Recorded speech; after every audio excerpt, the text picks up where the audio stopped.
ప్రభునందు ప్రియులారా, మొదటి తిమోతి పత్రిక 3వ అధ్యాయం 2వ వచనాన్ని మనం చదువుకున్నాం.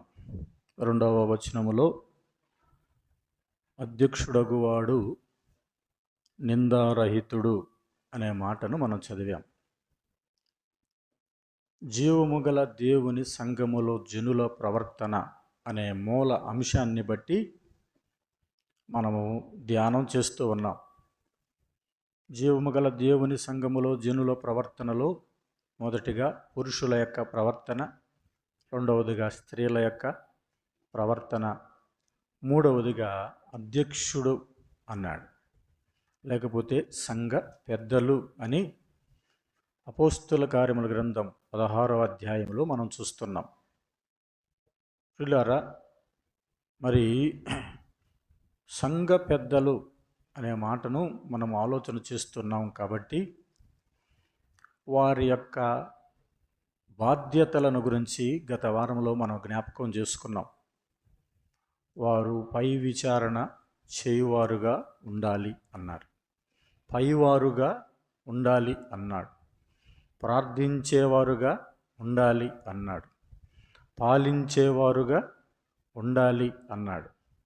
అంత మాత్రమే కాకుండా హస్త నిక్షేపణ చేసేవారుగా ఉండాలి అని జ్ఞాపకం చేశాడు. వారు బోధింప తగినవారుగా ఉండాలి అన్నాడు. అలాగే హెచ్చరించేవారు, అలాగే కాపరులుగా కూడా ఉండాలి అని జ్ఞాపకం చేస్తూ వచ్చాడు. వారు సంఘము పట్ల ప్రాముఖ్యమైన బాధ్యతలు కలిగిన వారుగా ఉండాలని జ్ఞాపకం చేస్తూ వచ్చారు.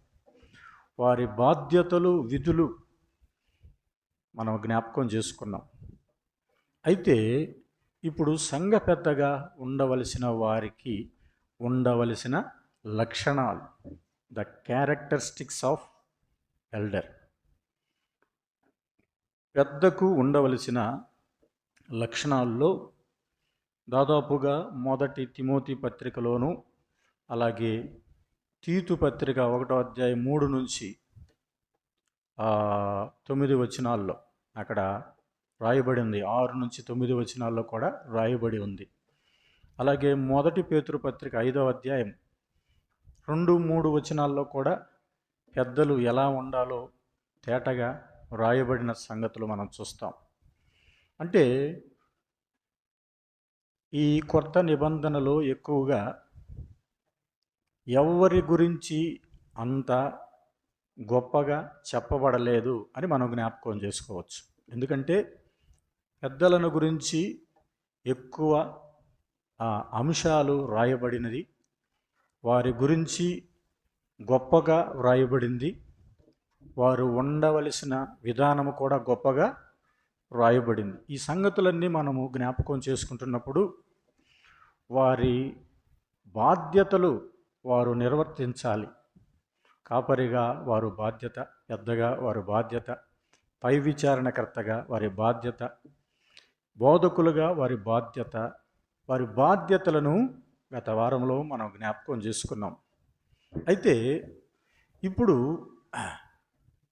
2వ వచనములో, 3వ అధ్యాయము 2వ వచనములో అధ్యక్షుడగువాడు అని మరలా జ్ఞాపకం చేస్తూ ఏమంటున్నాడండి? మొదటిగా నిందారహితుడు అన్నాడు. ఇలాగా వారి గురించి దాదాపుగా 17 రకాల లక్షణాలు చెప్పాడు. మీరు ఇంటికి పోయి వాటిని లెక్క పెట్టుకోండి. మొత్తము 17 లక్షణాలు ఉన్నాయి. మొట్టమొదటి లక్షణం ఏమిటంట? నిందారహితుడు. చూసారా?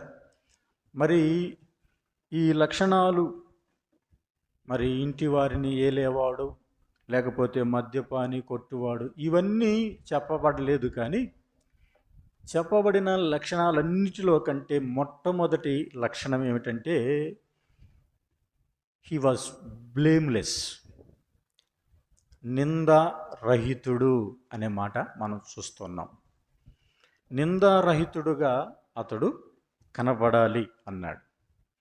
ప్రియులారా, అనేక చోట్ల పెద్దల గురించి చెప్పాడు, కానీ మొదటి తిమోతి పత్రిక 3వ అధ్యాయం 2వ వచనములో నుంచి వారి గురించి చెప్పబడినటువంటి వారి యొక్క లక్షణాలను మనము ఒక్కొక్కటిగా మనం జ్ఞాపకం చేసుకుందాం. ప్రభు చిత్తమైతే ఈరోజు మొట్టమొదటి అంశాన్ని అనగా నిందారహితుడు అనే అంశాన్ని మనము కొద్దిసేపు ధ్యానం చేద్దాం. నీవు ఫలాని పని చేశావు అని ఏ వ్యక్తి అయినా నీ గురించి వేలు చూపిస్తున్నాడు అంటే ప్రియులారా, వేలు చూపించబడటం అనేది మన మీద మోపబడే నిందకు సూచనగా ఉన్నది. ఆ నింద మన మీద మోపబడుతూ ఉన్నప్పుడు నీవు ఫలాని పని చేసావు, ఫలానా విషయంలో అక్రమంగా ప్రవర్తించావు, ఫలానా విషయంలో నీ మాట సరిగా లేదు అనేది ఏమిటది?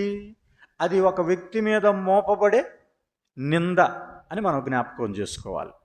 అయితే ప్రియులారా, నిందారహితుడు అనే మాట మనం చదువుతున్నప్పుడు నింద ఏ వ్యక్తి మీద అయితే పడుతుందో ఆ వ్యక్తి నిందను నిరూపించే వ్యక్తిగా ఉండాలి. అదే చెప్తున్నాడు. దానికి అర్థం అదే. నిందారహితుడు అంటే అర్థం ఏమిటో తెలుసా? నా మీద ఎటువంటి నిందలు లేవు అని నిరూపించబడాలి అని జ్ఞాపకం చేస్తున్నాడు. ప్రముఖ తత్వవేత్త ప్లేటో తన స్నేహితుడు వచ్చి, అయ్యా, మీ గురించి ఒక నింద మోపబడింది అని చెప్పాడు. స్నేహితుడు వచ్చి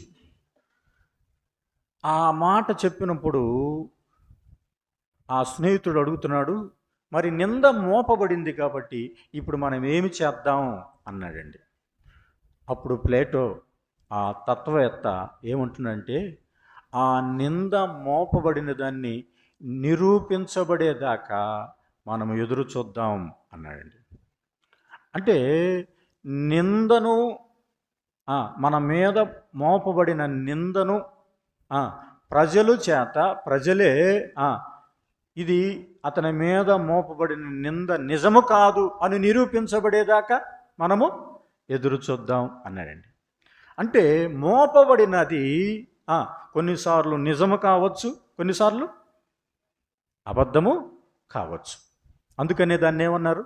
నింద అన్నారు. అయితే మోపబడినటువంటి నిందను మనం ఏం చేసుకోవాలి? నిరూపించుకోవాలి అని జ్ఞాపకం చేస్తున్నాడు. మోపబడిన నిందను మనం ఎలా నిరూపించుకుంటాం? ఒక వ్యక్తి తన మీద మోపబడిన నిందను 2 రకాలుగా చేసుకోగలడు. ఒకటి, మోపబడిన నింద విషయంలో ఈ నింద నిజమేనే ఒప్పుకోవటం ఒకటి, రెండవది నిరూపించుకోబడటం రెండవది. ఈ 2 చేయగలడు. అర్థమైందా? ఏ వ్యక్తి మీద అయితే ఒక నింద మోపబడిందో ఆ వ్యక్తి తన మీద పడిన నింద విషయంలో ఏం చేయాలి? నిరూపించుకోవాలి. అది మొట్టమొదటిది. రెండవది ఏంటి? నింద మోపబడినప్పుడు నిజమే, ఇది నేను చేశానని ఒప్పుకోవటం. ఈ 2 మాత్రం చేయగలడు. అందును బట్టి దైవ గ్రంథములో 2వ సమూయేలు గ్రంథం 12వ అధ్యాయంలో నాతాను అనే ఒక ప్రవక్త 7వ వచనములో ఏమని మాట్లాడుతున్నాడు? ఆ మనుషుడవు నీవే. ఇదేమిటి? అతని మీద మోపబడిన నింద. ఎవరి మీద మోపబడింది? దావీదు అనే ఒక వ్యక్తి మీద, ఒక మహారాజు మీద ఒక నింద మోపబడింది.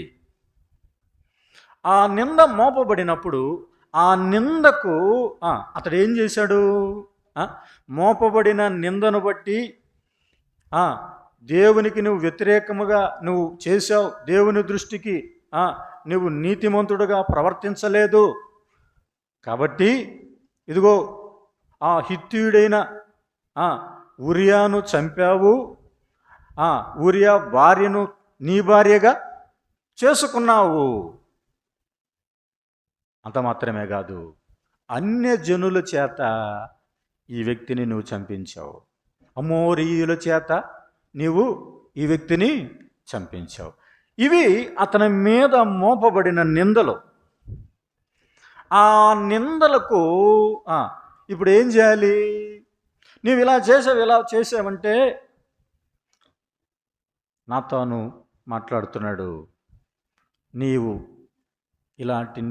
ఇలాంటి పాపము చేసావు కాబట్టి దేవుడు నిన్ను శిక్షించబోతున్నాడు, నీ కుటుంబాన్ని శిక్షించబోతున్నాడు, నీ రాజ్యంలో వరుసగా యుద్ధాలు రాబోతున్నాయి, నీకు నెమ్మది లేకుండా చేయబోతున్నాడు, నీ భార్యలను నువ్వు చూచుచు ఉండగానే వేరొకరు పుడతారు అనే మాటలు చెబుతున్నప్పుడు, ఒక్కొక్క మాట చెబుతున్నప్పుడు తనలో భయం ప్రారంభమైంది, పశ్చాత్తాపం బయటకు వచ్చేసింది. ఏమంటున్నాడు? నేను పాపము చేసి తిని అన్నాడు. నిందకు ఇప్పుడు ఏం జరిగింది? నింద అతని మీద పడినప్పుడు ఆ నిందను బట్టి తన పాపాన్ని ఒప్పుకున్నాడు. నేను పాపము చేసి తిని అన్నాడు. దానిని బట్టి యెహోవా నిన్ను మరణమునకు ఉండునుగాక అన్నాడు. ఎందుకో తెలుసా? దేవుడు నిన్ను మరణానికి అప్పగించబోతున్నాడు. నీవు చేసిన పాపాన్ని బట్టి దేవుడు నిన్ను మరణానికి అప్పగించబోతున్నాడు. నీ మీద పడిన నిందను నువ్వేం చేసుకోవాలి చెప్పండి? నా మీద ఒక నింద పడిందని ఆ నిందను ఒప్పుకోవటమైనా చేయాలి, లేకుంటే నీ మీద పడినటువంటి నిందను నుంచి నీవు ఆ నిందను ఏం చేయాలి? ఇది నా మీద పడిన నింద అని నిరూపించుకోవటమైనా చేయాలి. అనగా అది నా మీద పడిన నింద నిజమైనది కాదు అని నిరూపించుకోవటమైనా చేయాలి. పిల్లారా, దానియేలు గ్రంథం 6వ అధ్యాయములో ఏమని రాయబడింది? దానియేలు నింద మోపవలనని ఏం చేస్తున్నారు? ప్రయత్నము చేయుచున్నారు అని రాయబడింది. దానియేలు మీద ఒక నింద మోపాలని నేరమైనను నిందైనను ఏదైనా ఒకటి మోపాలని ప్రయత్నం చేస్తున్నారు.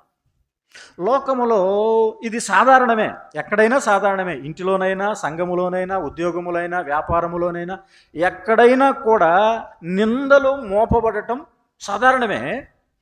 అయితే ఆ నింద నిజమో కాదో ఆ నిందను మనము మన మీద పడిన దాన్ని నిరూపణ చేసుకోవటంలోనే ఉన్నది. ఆ నిందను మనం నిరూపించుకోవాలి. దర్యావేషు వచ్చాడు, వచ్చి దానియేలుతో మాట్లాడుతున్నాడు. జీవమగల దేవుని సేవకుడైన దానియేలు అని అంటుంటే దానియేలు ఏం మాట్లాడుతున్నాడండి? ఇదిగో నేను నా దేవుని దృష్టికి నిర్దోషినిగా కనపడ్డాను. కొన్నిసార్లు మనుషుల దృష్టికి మనము దోషులముగా కనపడవచ్చు, కానీ దేవుని దృష్టికి మనము నిర్దోషులముగా, నిందలేని వారముగా మనం కనపడాలి. వారు మోపాలని ప్రయత్నం చేశారు. అక్కడ రాయబడింది కనుగొనలేకపోయిరి అనే మాట రాయబడింది. కొన్నిసార్లు నిందను మోపిన వారు, నింద మోపాలని ప్రయత్నం చేసేవారు లోపాలు కనుక్కోవాలని ప్రయత్నం చేశారు. కొన్నిసార్లు కనుక్కోలేకపోతూ ఉంటారు. దానియేలు ఎలాంటి నిందను కనుగోలేకపోయారు కాబట్టి ప్రయత్నాలు చేస్తున్నారు. ఎలాగా? నింద మోపాలని, నేరం మోపాలని, లోపము ఏదైనా ఉన్నదేమో అని కనుగొనటానికి ప్రయత్నాలు చేస్తున్నారు. ఆ ప్రయత్నాల్లో భాగంగా ఒక చట్టాన్ని తయారు చేయించారు. ఇదిగో రాజుకి నమస్కారం చేయాలి అని, రాజుకు నమస్కారం చేయాలని అని ఒక చట్టాన్ని ఏ పేరు ఎత్తకూడదు అని ఒక చట్టాన్ని తయారు చేశారు. ఏ దేవునికి మొక్కకూడదు అని ఒక చట్టాన్ని తయారు చేశారు. ఈ చట్టం తయారు చేయబడినా ఏమని రాయబడిందండి? దానియేలు అనుదినము ముమ్మారు మోకాళ్ళుని తన దేవునికి ఏమన్నాడండి? ప్రార్థన చేయుచూ వచ్చెను అన్నాడు. చట్టాలు తయారు చేయబడినా కూడా దానియేలు తన దేవునికి ముమ్మారు ప్రార్థన చేస్తున్నాడు. కారణం ఏమిటంటే దానిలో ఏ లోపము వారు కనుగొనలేకపోయారు. ఎలాగైనా దానియేలు మీద నింద మోపాలని తన ఇంటి వారిని పిలిచింది. తన ఇంటి వారిని ఆదికాండం 39వ అధ్యాయంలో మనం చదివితే అక్కడ పోతీఫరు భార్య ఏం చేసిందంటే తన ఇంటి దగ్గర పనిచేస్తున్న వారందరినీ పిలిచి, ఇదిగో ఈ హెబ్రీయుడు నన్ను గురించి తప్పుగా ప్రవర్తించాడు అని వారందరికీ చెప్పింది. ఆ పై వస్త్రాన్ని పట్టుకుంది. పోతీఫరు వచ్చేదాకా ఎదురు చూసింది. చెరసాల్లో వేయించగలిగింది. కానీ ప్రియులారా, పోతీఫరు ఇంటిలో అతడు గృహ నిర్వాహకుడిగా మాత్రమే ఉన్నాడు.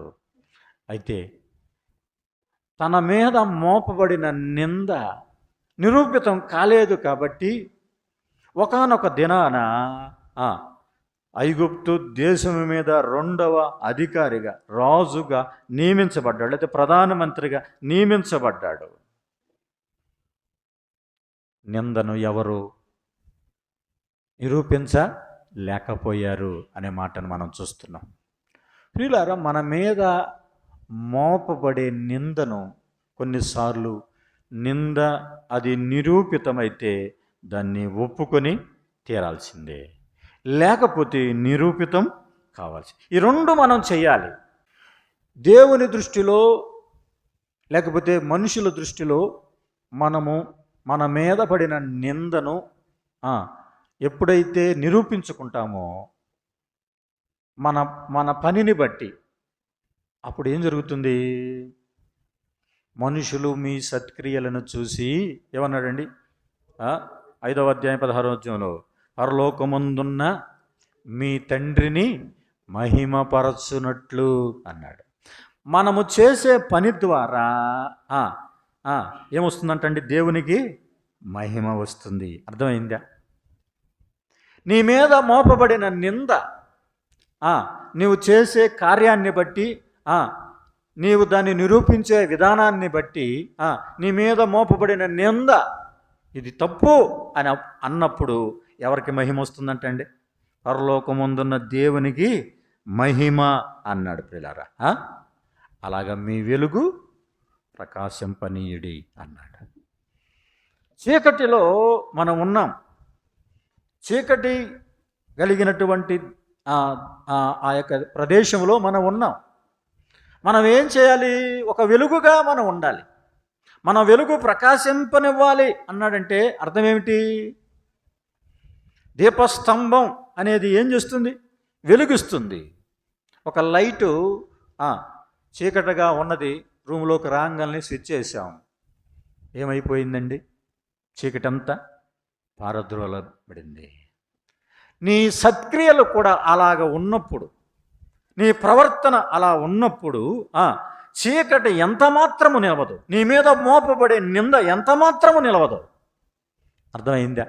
మన మీద మోపబడే నిందలు తొలగిపోయేటట్టుగా మనం ఉండాలి అన్నాడు. యెరూషలేము ప్రాకారాలను మనం చూస్తున్నప్పుడు ఆ యెరూషలేము ప్రాకారములు ఎంతో ఎత్తైనవి. అలాంటి ఎత్తైన ప్రాకారాలను శత్రువులు ఎక్కి వాటిని దాటి లోపలికి ప్రవేశించాలంటే చాలా కష్టం. యెరూషలేము ప్రాకారాలు చాలా బలమైనవి, చాలా ఎత్తైనవి ప్రియులారా.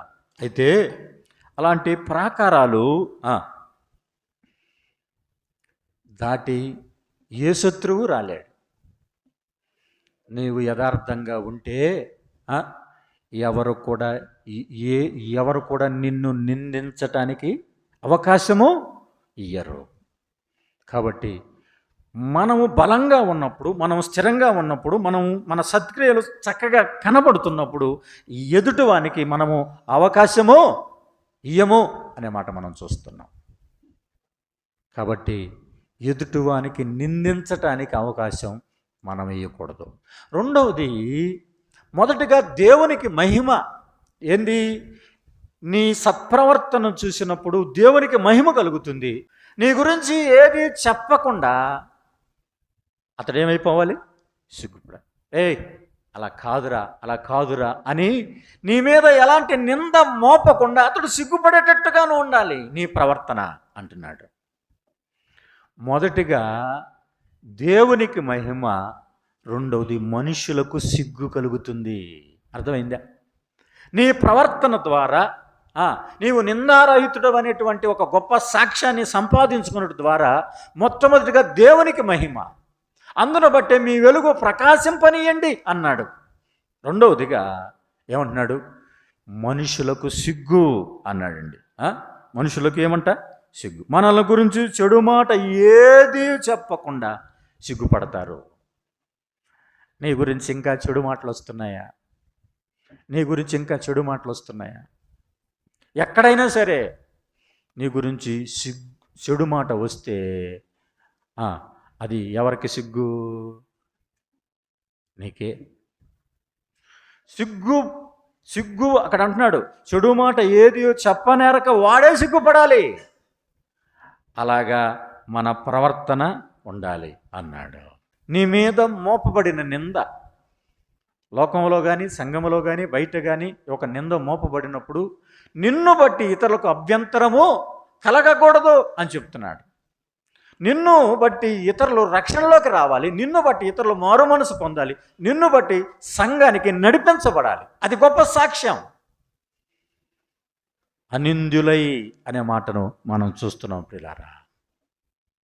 యథార్థముగా ప్రవర్తించువాడు నిర్భయముగా ప్రవర్తించుచున్నాడు అన్నాడు సామెతల గ్రంథం 10వ అధ్యాయం 9వ వచనంలో. ఏమిటంటండి? యథార్థముగా ప్రవర్తించువాడు ఎలా ప్రవర్తిస్తాడంటండి? నిర్భయముగా.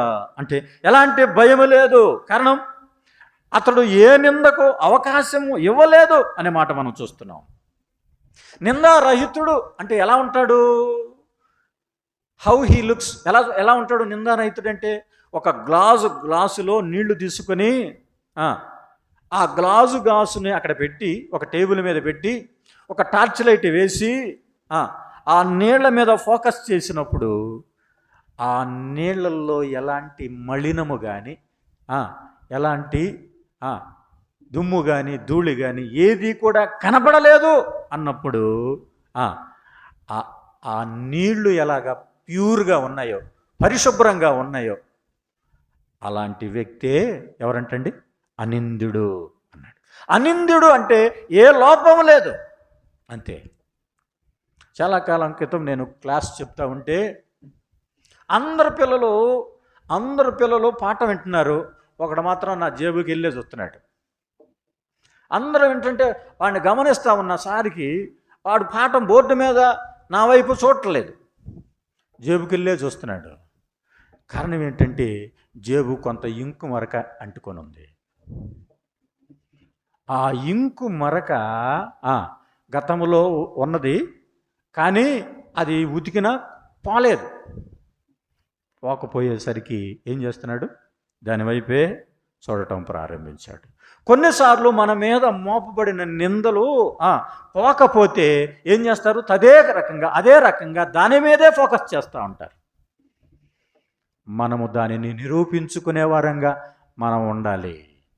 అందుకే యోబు గ్రంథం 1వ అధ్యాయం 1వ వచనంలో యోబు యథార్థవర్తనుడు, నీతిమంతుడు అనే సాక్ష్యం పొందాడు. కాబట్టి యోబు నడిచి వస్తుంటే అనేక మంది మూలను దాక్కున్నారు అని రాయబడింది, అనేక మంది నిలబడి నమస్కారం చేశారు అని రాయబడింది.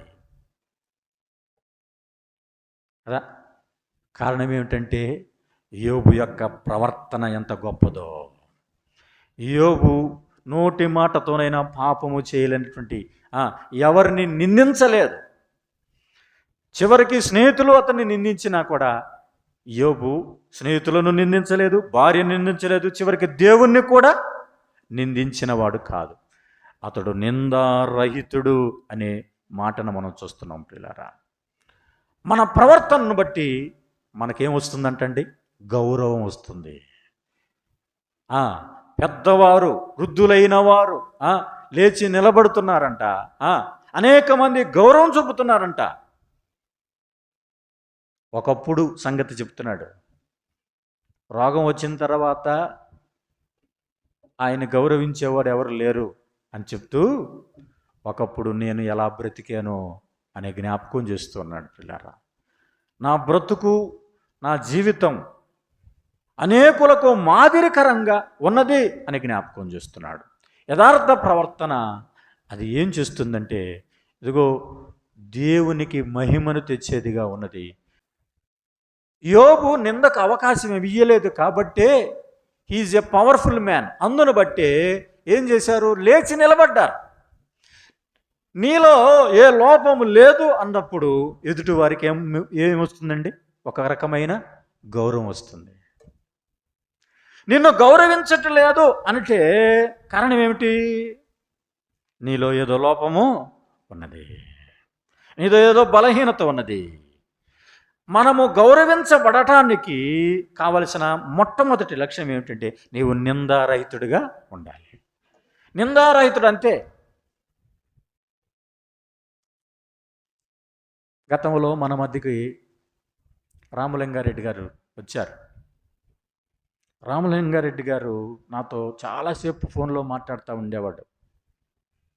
ఆయన ఒకసారి నాతో చెప్పిన సంగతి నాకు బాగా గుర్తుంది. ఆయన రాజశేఖర రెడ్డి గారు సీఎంగా ఉన్నప్పుడు తన ఆఫీసుకు వెళ్తే ఆఫీసులో కూర్చొని ఉన్నాడు రాజశేఖర రెడ్డి గారు సీఎం ఆఫీసులో. లోపలికి వెళ్ళగానే రాన్నా రామలింగారెడ్డి అన్న అని లేచి నిలబడ్డాడంట. ఎవరైనా సీఎంగా ఉన్నాడు, అలాంటి వ్యక్తి లేచి నిలబడ్డాడు. కారణం ఏమిటంటే ఆయనకున్నటువంటి ఆ గొప్ప సాక్ష్యం. ఉద్యోగము పూర్తి అయిపోయిన తర్వాత, రిటైర్మెంట్ అయిపోయిన తర్వాత కూడా మరలా అడ్మినిస్ట్రేటివ్ స్టాఫ్ కాలేజీలో అతన్ని ఒక స్టాఫ్గా తీసుకొని అనేకమైన ప్రాంతాలకి, నార్త్ ఇండియాకి రకరకాల వాటిలో ఆయన పంపించి అనేక చోట్ల ఆయన్ని సేవలు ఉపయోగించుకున్నారు. ఉద్యోగం రిటైర్మెంట్ అయిపోయిన తర్వాత కూడా ప్రభుత్వం మరలా ఆయన గుర్తెరిగింది. కారణం ఏమిటంటే ఎన్నడూ కూడా అతని మీద ఒక నింద కూడా మోపబడలేదు. అది ఆయన చెప్పినటువంటి సాక్ష్యం. ప్రియులారా, దేవుని పిల్లలంగా మనం ఈ లోకంలో జీవిస్తున్నప్పుడు ఆ నిందలేని జీవితం ఏమిచ్చింది? గౌరవం ఇచ్చింది. నిందలేని జీవితం ద్వారా యోబు వస్తున్నప్పుడు ముసలివారు కానీ యవనస్తులు కానీ ఆయన ఎదుటి పడటానికి కూడా భయపడిపోయారంటే, దాక్కున్నారంటే అర్థమేమిటి? అంత గౌరవం, అంత భయం. కాబట్టి నిందారహితుడు అనగానే హీఈస్ ఎ పవర్ఫుల్ మ్యాన్ అనే మాట మనం చూస్తున్నాం. ప్రియులారా, మొదటి సమూయేలు గ్రంథం 17వ అధ్యాయములో ఇశ్రాయేలీలు ఫిలిస్తీన్లతో ఏం చేస్తున్నారు? యుద్ధం చేస్తుంటే వీళ్ళు రారు యుద్ధానికి, మాతో గెలవలేరు, మాతో పోరాడలేరు అని ఒక్కొక్కరు భయపడిపోతూ ఉన్నటువంటి సందర్భంలో ఇశ్రాయేలు మీద ఒక నింద మోపబడింది అని రాయబడింది అక్కడ. ఇశ్రాయేలు మీద ఏం మోపడింది? నింద మోపడింది. అప్పుడు దావీదు వచ్చి ఏమన్నాడండి అక్కడ? గొల్యాతును చంపి ఇశ్రాయేలు మీద పడిన నిందను తొలగించి, నిందను తొలగిస్తే ఏమి బహుమతి అంటున్నాడు. ప్రియులారా, నీ మీద పడినటువంటి నింద తొలగిపోతేనే నీకు బహుమతి. అది గుర్తుపెట్టుకో. మన మీద ఏమైతే నింద మోపబడిందో ఆ నిందను తొలగించుకోవటానికి ప్రయత్నం చేయాలి, అంతే. కొంతమంది ఇది ఎట్ట సాధ్యమండి అంటారు. నిజముగా నింద మోపబడినప్పుడు నిందను తొలగించుకోవడానికి మనం ప్రయత్నం చేస్తూనే ఉండాలి, ప్రయత్నం చేయాలి. అనగా it is a continuous process. నీ మీద పడిన నిందను తొలగించడానికి నువ్వు ప్రయత్నం చేస్తూనే ఉండాలి. ఆఖరికి నీ మీద పడినటువంటి నిందను నిరూపించుకోవటానికి, అనగా నా మీద పడిన నింద నిజము కాదు అని నిరూపించుకోవటానికి కూడా నువ్వు ప్రయత్నం చేయాలి అన్నాడు. నింద తొలగించిన అప్పుడు ఇశ్రాయేలు మీద నింద మోపబడింది. పౌలుకున్న ఆసక్తి ఏమిటంటండి? సంఘాలను హింసించటం. ఇది నిజమే. తర్వాత ధర్మశాస్త్రము వలన నీతి విషయములో అనిందుడునై ఉంటిని అన్నాడు. అంటే ఈ విషయంలో నా మీద ఏ నింద లేదు, ధర్మశాస్త్రము విషయములో అన్నాడు. ధర్మశాస్త్ర సంబంధంగా ఎలాంటి నింద అతని మీద మోపబడలేదు అంట. అయ్యా, నువ్వు సంఘాలని హింసించావు కదా. ఎస్, సంఘాలను హింసించాను, అపరిమితంగా హింసించాను, వాళ్ళని పట్టుకున్నాను, ఈడ్చాను, ప్రధాన యాజకులకు అప్పగించాను, అనేక రీతులుగా సంఘాన్ని హింసించడమే పనిగా పెట్టుకున్నా. అది నిజమే, అది నా మీద మోపబడిన నిందే. కానీ ధర్మశాస్త్రము విషయములో ఎలా ఉన్నాను? నేను నిందలేనివాడిగా ఉన్నా. అంటే అర్థం ఏమిటి? ధర్మశాస్త్రం అనగా ఆజ్ఞల విషయములో నింద లేదు. ఉదాహరణకి 10 ఆజ్ఞలే ఉన్నాయి అనుకుందాం. ఈ 10 ఆజ్ఞల విషయంలో తప్పిపోనివాడు గాను, దొంగతనం కానీ, జారత్వం కానీ, వ్యభిచారం కానీ, పొరుగువాన్ని ఆశించటం కానీ, ఇలాంటి ధర్మశాస్త్ర సంబంధమైన వాటి విషయంలో ఎలాంటి నిందన మీద మోపడలేదు. ఎవని యొద్ద అన్నాడు కదా, ఎవరినైనాను దేన్నైనా నేను ఆశించలేదు అన్నాడు. నా చేతుల కష్టంతో నేను పనిచేశాను అన్నాడు.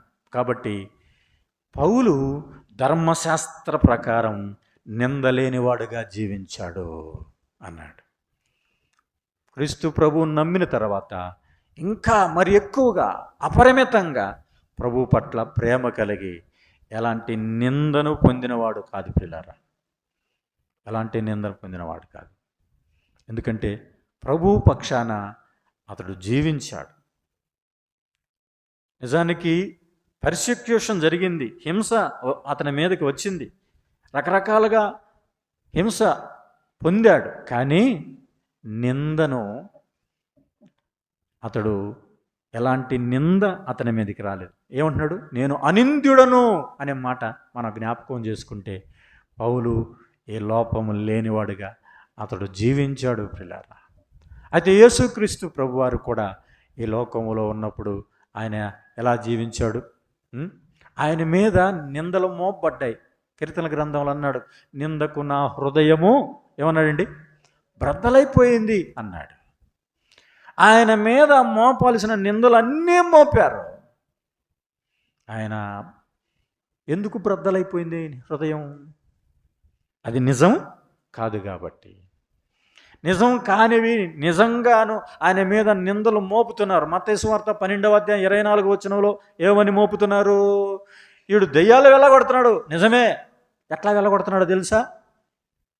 బేల్జుబూలు, దెయ్యాలకు అధిపతి అయిన బేల్జుబూలు వలన వెళ్ళగొడుతున్నాడు. నిజంగా అతని శక్తి కాదు, అతని జ్ఞానం కాదు, అతని బలం కాదు అని అతని మీద ఏం మోపారు? నిందలు మోపారు. మరియ కుమారుడు అన్నారు.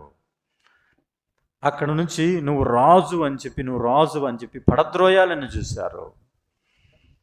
ఇదిగో దేవాలయాన్ని పడగొట్టి మరలా 3 దినాల్లో కడతాను అని అన్నాడు. వాడని అనేకమైన నిందలు మోపారు ప్రభు మీద. అయినా ఆయన నిందను సహించి, నిందను భరించి అనే మాట మనం చూస్తున్నాం పేతురు పత్రికలో.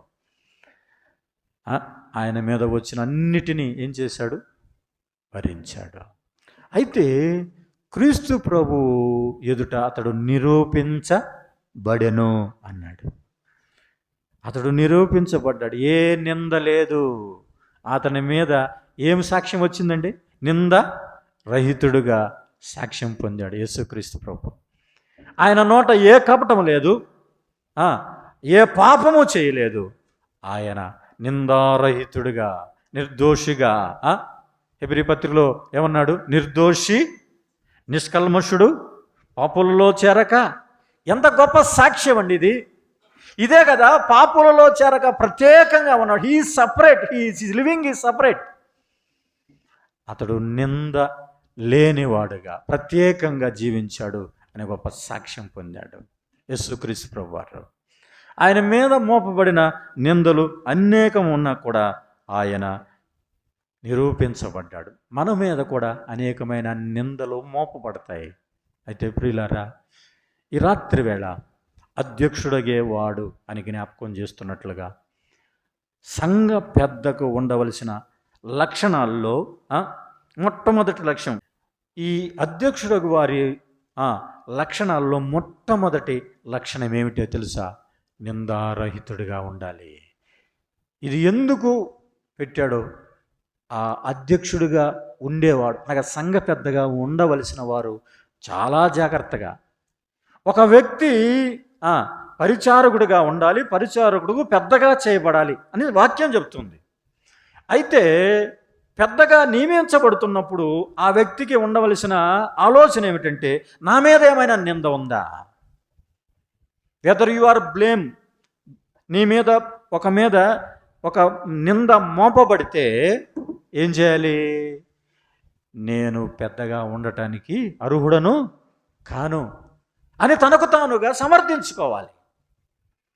ప్రియులారా, ఒకవేళ పెద్దగా నియమించబడిన తర్వాత అయినా మన మీద నింద మోపబడినప్పుడు ఆ నింద నిజము కాదని నిరూపించుకోవడానికి మనం ప్రయత్నం చేయాలి. లేని ఎడల ఏం చేశాడు? ఆ మనుషుడవు నీవే అని చెప్పినప్పుడు ఏం చేశాడు? నేను పాపము చేసి తిని అని ఒప్పుకునే స్థితికైనా రావాలి. ఈ రెండు లక్షణాలు లేకపోతే ఆ వ్యక్తి పెద్దగా ఉన్నా ఏమన్నాడు? బహుమానాన్ని పొందలేడు.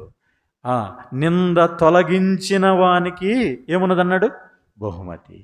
నీ మీద ఉన్న నింద ఎప్పుడైతే తొలగిపోతుందో అప్పుడే నువ్వు బహుమానం పొందుతావు. ప్రియులారా, మనల్ని మనం పరీక్ష చేసుకుందాం.